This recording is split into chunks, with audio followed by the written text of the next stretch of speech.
On behalf of the family, Qasim family, Jalal family, Ibrahim family, Moham family, it's given me a great pleasure to welcome each one of you here.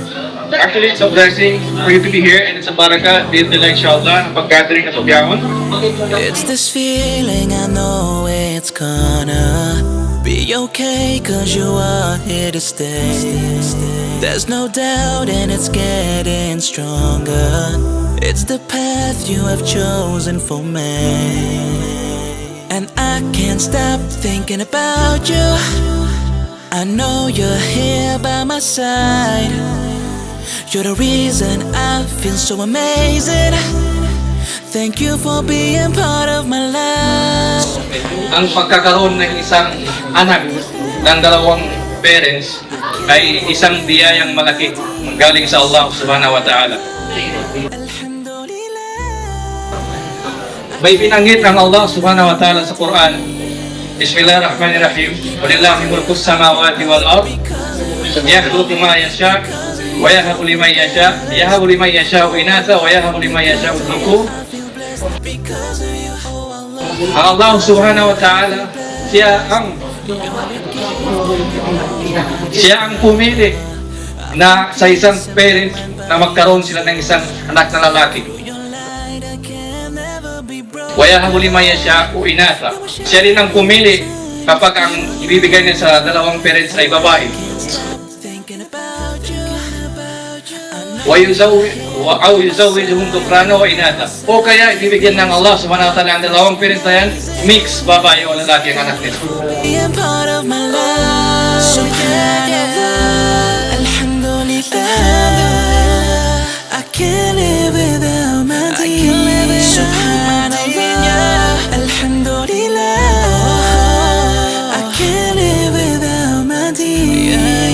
Oh Allah, because of you I feel blessed. Because of you, oh Allah, because of you I feel blessed. Oh Allah, because of you I feel blessed. Because of you, oh Allah, because of you I feel blessed. Cause Ang lahat ng ito ay kadar ng Allah subhanahu wa ta'ala.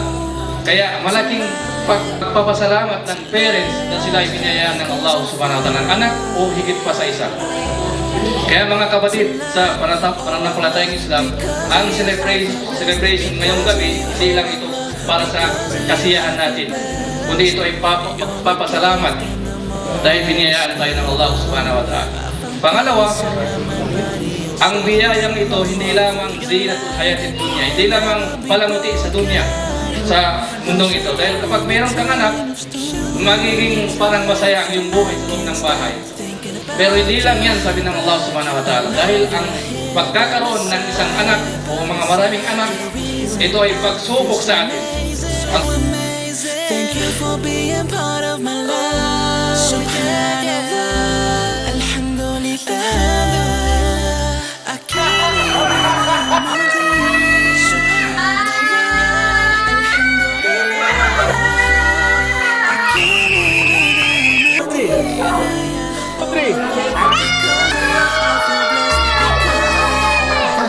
Because of you I feel blessed. Yusuf, First, Idris, one, Mik, Saleh, Rahmanirrahim. Yang kata bulu yang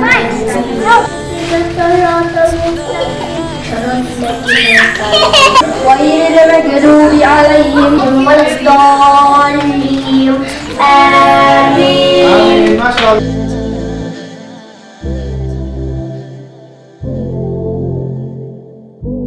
Subhanallah, alhamdulillah, I can't live without my dear. Subhanallah, alhamdulillah, I can't live without my dear.